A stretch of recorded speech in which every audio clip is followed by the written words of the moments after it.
If you're listening to us you're on 1480 AM KHQN, we had a little technical glitch right there. It happens, particularly when we're on radio and streaming video. I might mention that streaming video on your internet worldwide, pat.utahvalleylive.com. All of our programs that we're programming right now can be found on the internet or on this utahvalleylive.com. Just type in a name or look for a name and you can find it. They're all archived. They're there forever. You can put them on, I'm telling you, you can put this on your website, your Facebook, anywhere you want to. If you don't like it, you can delete it. No, actually, you can't. This is Tracy Rogers with me, and we met because he started a business here a while back, and we're going to talk about it. And one of the things I do is I don't do too much interviewing before we go on the air because I want to learn about it when you learn about it. So let's do it. Let's find out about you. First of all, I want to give the name of the school. It's Selnate, and you're going to tell me what that means. International School, and you're going to tell me what that means. But first, let's find about what you mean. Who are you? Well, thanks very much, I love Pat. the purple and the what and the what. This is great. Thank you. I remember when men wore only white shirts or black or brown or something, and this is really fun. I was with somebody the other day that had on a pink shirt and then a pastel green, and I thought, that's good. It's full of energy. I like that. Well, I didn't get the memo about the red, but I thought hopefully don't clash too much here. But I appreciate you having me on your program today, Pat. Well, I'm happy to be here, so tell me about you. Well, thank you. My name is Tracy Rogers, and I run Selnate International School, and have run it for the last 12 years, and just 2 months ago purchased it from our Japanese owners. And so it's a new venture for me being the business owner, but I have run the school, so it's an old school, but a new owner. Has it been in the same place? Mm-hmm. It has. Well, explain to me again why I don't know where it is. We're well hidden. Because it's on Freedom Boulevard. We are. We're set back a little bit And I only from drive, Freedom Boulevard, 900 times a month up and down Freedom Boulevard to avoid University Avenue or Sure. State Street. Well, we're in front of us is a little strip mall with Taylor's Bike Shop and Blackjack Pizza, and there's a laundromat there, and Provo Floral, and there's a building behind that, and that's us. Okay. So the building's been there. I think it was built in the So early you don't 70s, front but- right on Freedom Boulevard. Right, that's correct. So we have to turn the corner there past the parking lots? No, you come into their parking lot, and we're in the back. We're actually landlocked. So you go around to the back? You come through the bike shop parking lot to get to our parking lot. Okay, they're not smart enough to do that. You don't find them. They That's don't right. find you. we're lucky. We're lucky enough to have a sign on the That's street right. to tell people where Good. to turn. And if they can't find you, then they we're in shouldn't be trouble. coming in. We figure if they come from, and our students come from all over the world. If they can find Provo, they can find us. That's good. Okay, so let's talk a little bit about you. How did you get into this? I mean, you obviously started here a few years ago. Mm-hmm. I haven't heard about this school, but then I speak English, so maybe mostly. Honey, I speak Southern because that's my native language. Well, there you go. Because y'all know I was raised in the South. That's so. right. Well, we can't help you with that, but we can do some accent reduction if necessary. Please, I paid for that years ago when I first got into radio. Okay, let's do this. Let's talk about where you were born.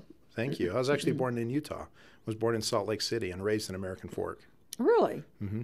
So your folks grew up in Salt Lake, or they were in Salt Lake? My mother's from Montana originally. My father's right here in Utah. Really? Mm-hmm. Where did he go to school? He went to school at West High School. West High School in Salt Lake. I'm sorry about that.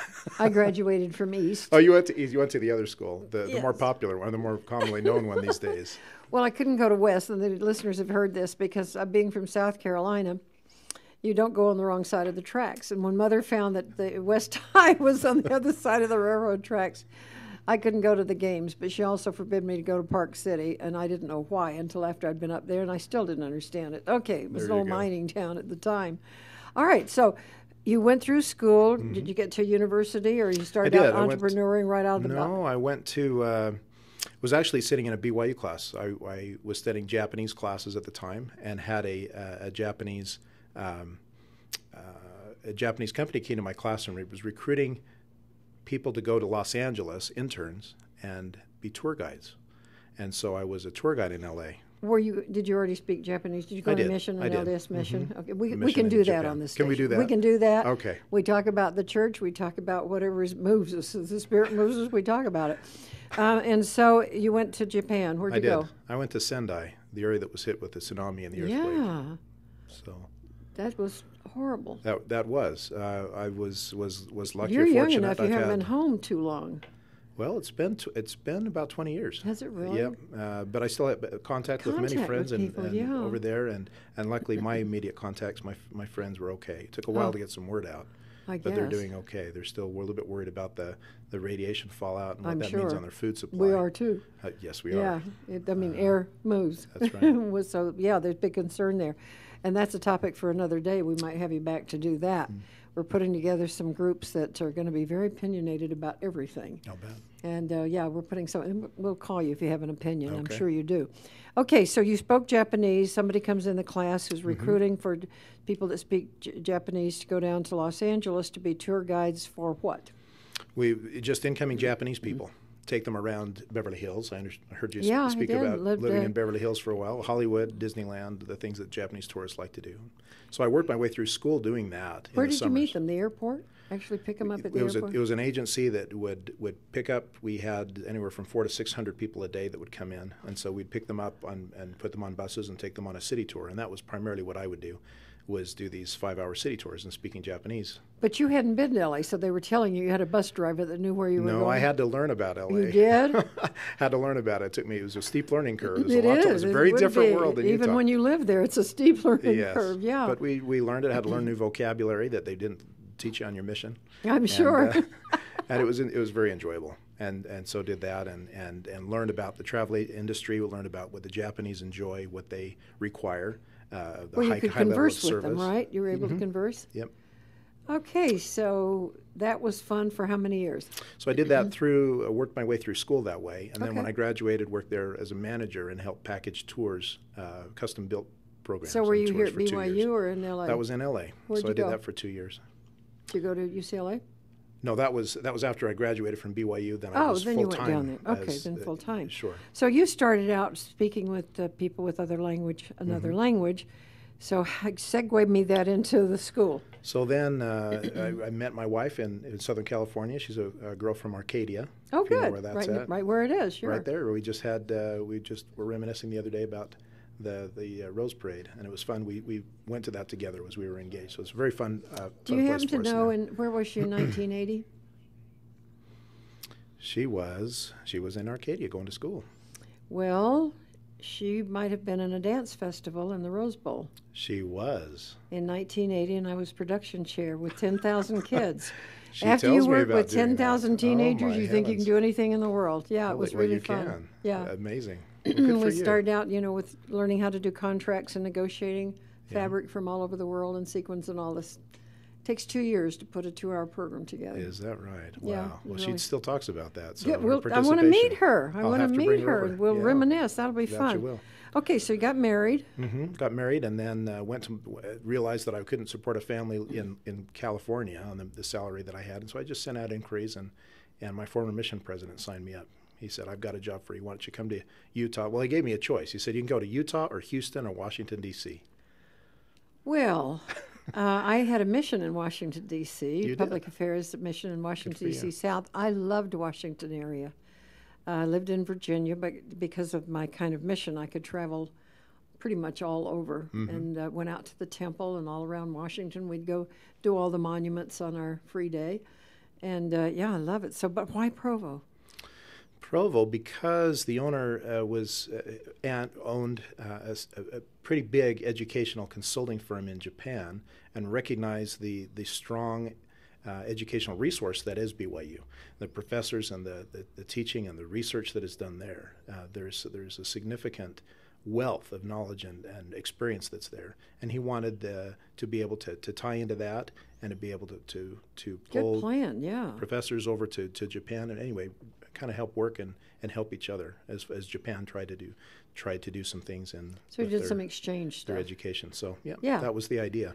Okay, and so then how did you came up here when? So that was in '98. Okay, and that I so came up. since then, you've been at this school, and recently, was it run by Japanese or not? It was owned by this Owned by this, the this Japanese. Japanese man, and he sold the company a couple of years ago to the most recent owner, and that company was a private equity firm, and they decided that they wanted to kind of slim down and focus on their core business, which is not doing what I've been doing here for the company in Utah. But I have And to think so- what you're doing is fun. What a good Oh, thing. it's phenomenal. Yeah, It's you're a meeting great all thing. kinds of Yeah. people, never do the same thing twice. Every day is different. It's very different, and it's different from what they do. What they do in Japan is provide English language teachers. So native English speaking teachers from America or Australia or the UK, take them and put them in elementary schools, public schools, elementary, junior, senior high schools in Japan. That's their core business. Okay. And what we do here is very different. We provide intensive English as a second language courses for international students around the world to prepare them for college. So these are high school graduates. So we're not talking just Japanese. No, no. We're talking all kinds of people from everywhere. We are. We have about half Asian, half South American on any given semester. And in the last couple of semesters, we've had a significant bump in students from Saudi Arabia. I can't even figure out where your building is. I mean, I think I know. But if somebody wanted to get hold of you because they wanted to learn more about the school, about you, about what you're doing, and how you're connecting all these things, how would they call? What would they call? Well, they would call 801 Okay. 356 7060. 70, so 7060? Yep. Okay. That's if they have a hard time remembering our name, Selnate. If you say it over the phone, it sounds like we work at the point of the mountain, and we don't do that.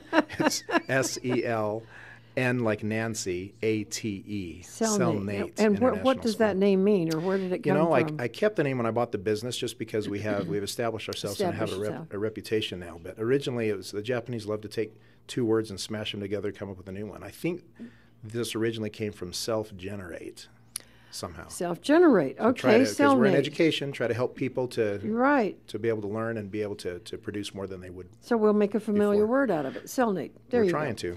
The number is 356, is that right?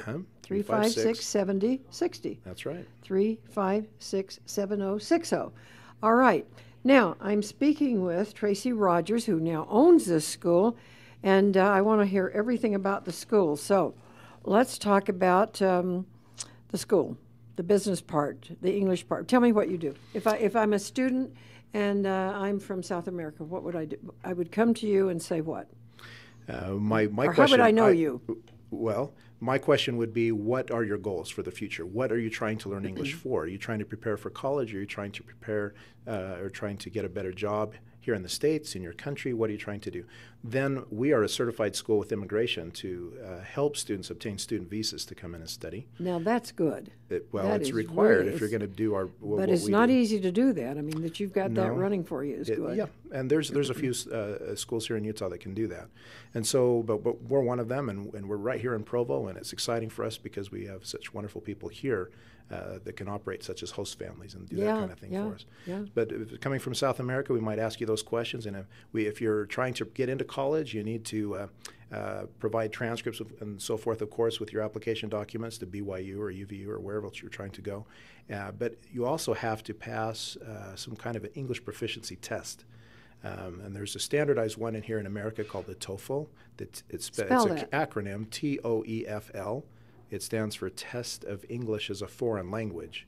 It's very common in the industry, and that's probably the most standard. It's not. There's certainly others, but that's kind of the most well recognized. So that's our flagship. That's what we do. So you sit down and interview everybody basically, and say, what is it you really want to do? That's part of the application process. Okay. We want to make sure we're a good fit for them. Well, because I think the host families, that's interesting. I didn't realize that we had that going on in the community. Oh, we do. I know there were years for other reasons, but so they come and live with a family possibly. How long is your course? Is it 9 months, 1 month? It's a semester, so it's almost 4 months. We have 3 a year that we operate. So if someone came specifically for this school, you would help them find a host family? If that's what they request. So they could stay in an apartment too if they want. Yeah, right. We'll help them find a host family, sure. Might be less expensive for them. They also have an opportunity to speak English more, become more proficient. And then they go to class every day. I mean, you have a structured classroom situation. So. We are a school. We have classrooms and teach English there right at our site. And so that's what they spend their days with us there, and we help them prepare for their tests, and they can go home in the evenings, but stay with their host families and what kind learn of about businesses? American culture. There are 3 types of businesses, yes? 3 types of business that we do. One is intensive English, as I mentioned, for college preparation. Okay. A second one we do is work with businessmen and government officials from overseas. So you've got all ages. We do. We don't usually mix the two. Well, We usually no, have I a know. I separate can program see just for that. the Yeah, businessmen. A lot right. of times that's one-on-one. Right. It just depends on what the business is, because the business usually pays for it. But we worked with companies like LG Electronics and Mitsubishi and Daiwa Seiko, some other large corporations in Japan. That's and great. Korea and okay, Switzerland. so that one of them, and then you've got two more business. That's so business. What the second one we do. The third one that we do are short-term youth homestay programs. So these are children typically, sometimes college-age students, but a lot of times children, right now primarily from Japan and China, that are interested in coming for a week to 3 weeks. They stay with a host family. We take care of them during the day. They stay with host families at night. We might provide them English for half a day and then take them out and see this wonderful community we live in for Do half a you day. have any kind of exchange program where you have people here that want to go there? There's been a little bit more of that interest that I've seen over the last couple of But years. you don't and actually do that. No, we're starting to establish some connections now to help facilitate that. Oh, We've had it good. in the past.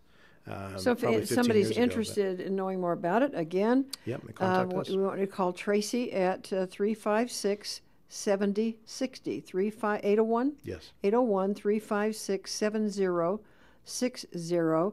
The name of the school is Selnate, and it is located 1502 North Freedom Boulevard.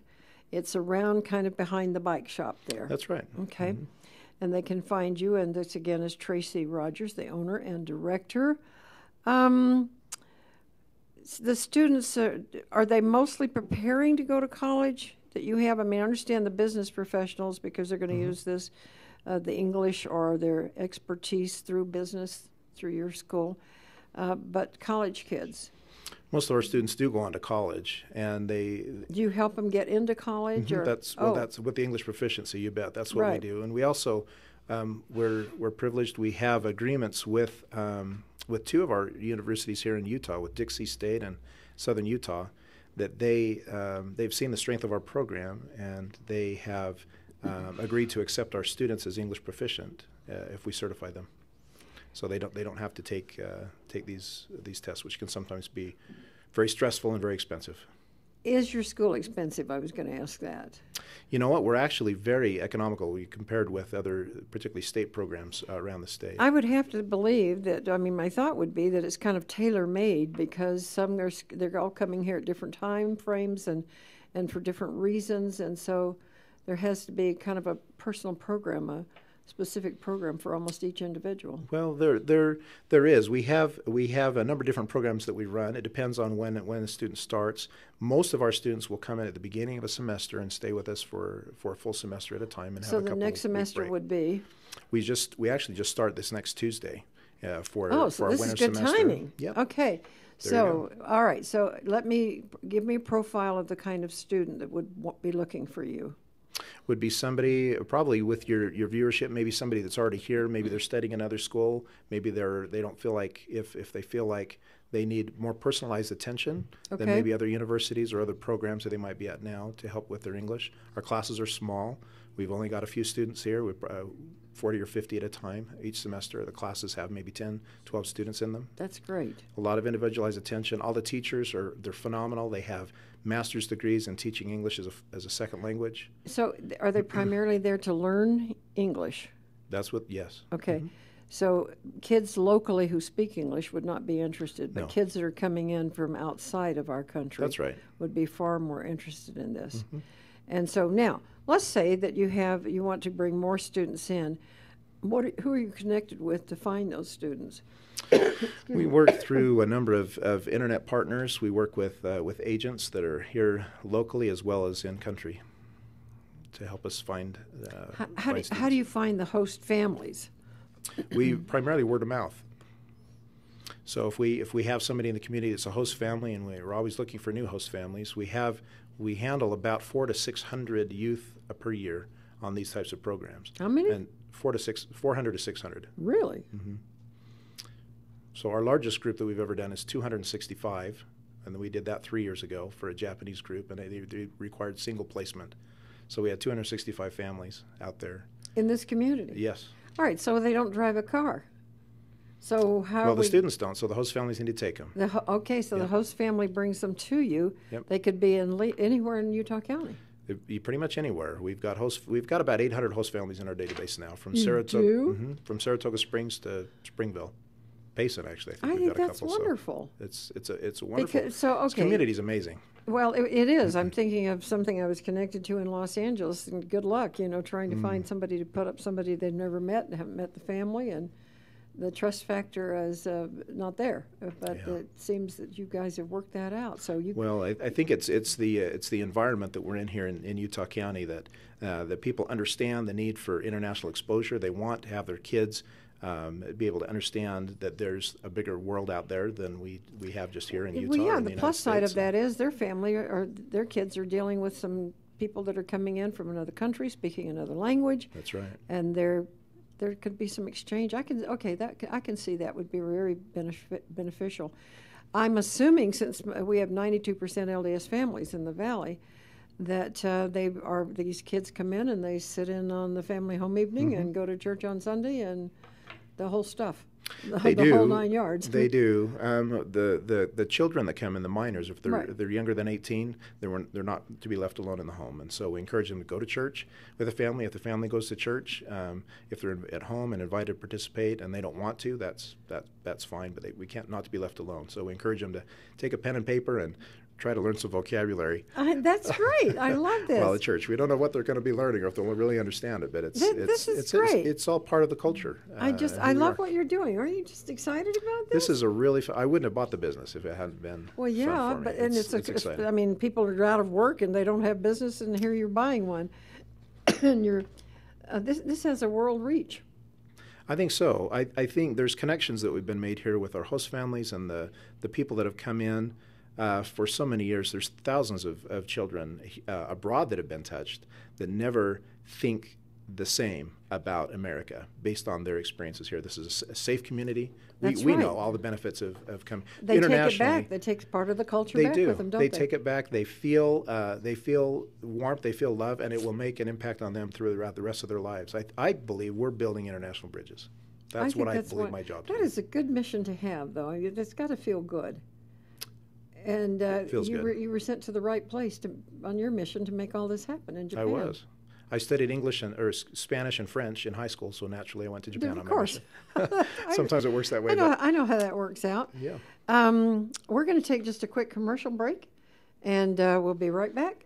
Stay with me. I'm Pat Sheranian. My guest today is Tracy Rogers, and this is really exciting. So we're coming back for a few more minutes.